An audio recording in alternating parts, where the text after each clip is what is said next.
Thomas, Percy and James were looking at the early morning sky. "Everyone's so much happier when springtime comes," said Thomas happily. "Everyone except the Fat Controller," grumbled James. "He seems to be working us harder than ever. I'm tired of these coastal runs. He just wants everything to be ready for the holidays. Anyway, salty air makes me all cheerful in my smoke box." "Ha!" snorted James. "It's the countryside that really gets me fired up. It's the only place to be." And he puffed away to collect his fuel trucks from the docks. Thomas and Percy had to take some empty trucks to the scrapyards. As they were shunting their trucks into a siding, they saw an old coach. She looked very sad. "What are you doing here?" "They called me old slow coach and told me I wasn't useful anymore. Now only the mice ride in me." "Well, you may be dusty, but you look in perfect shape." The yard manager appeared. "Come along, I have trucks for you to take away." "Excuse me," said Percy's driver, "can you tell us about this coach?" "Old slow coach, she's been here for years. She'll be broken up when we find the time," he replied. The engines were most dismayed. "We'll try and help you," said Thomas, but he didn't know how. Meanwhile, James was enjoying himself. "This is the life," he chortled. But he was heading for trouble. One of the fuel trucks was leaking. And suddenly it caught fire. "Help!" cried James. They reached the siding and his driver gave the alarm. "It's fuel and it's dangerous."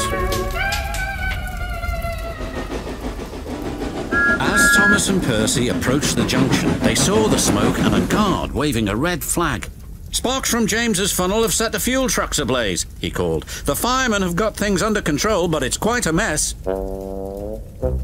"You said the countryside run got you all fired up, James," said Percy. "But I didn't think he meant it in this way." "Ha!" snorted James.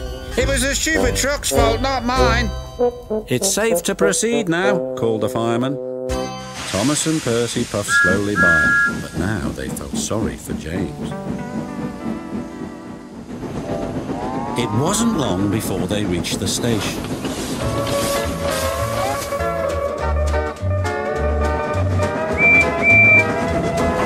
Later, as they were having a long drink at the water towers, they suddenly heard a commotion. "What's the matter?" Thomas asked. "It's another fire at the workman's hut," replied Thomas's driver. "We'd better see what we can do."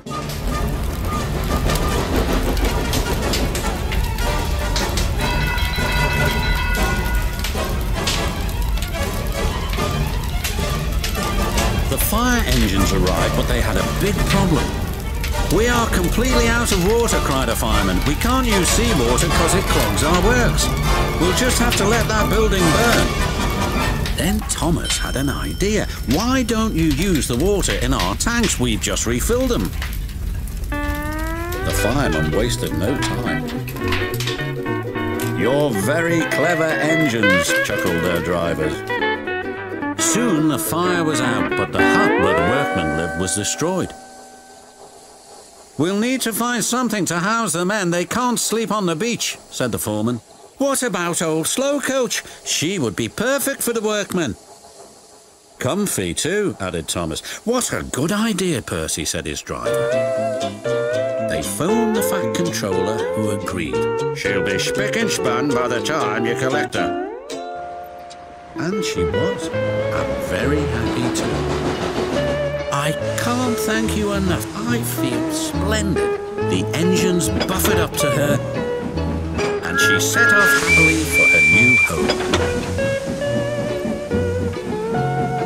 Everyone agreed there was nothing old or slow about Coach, and she will always be really useful indeed.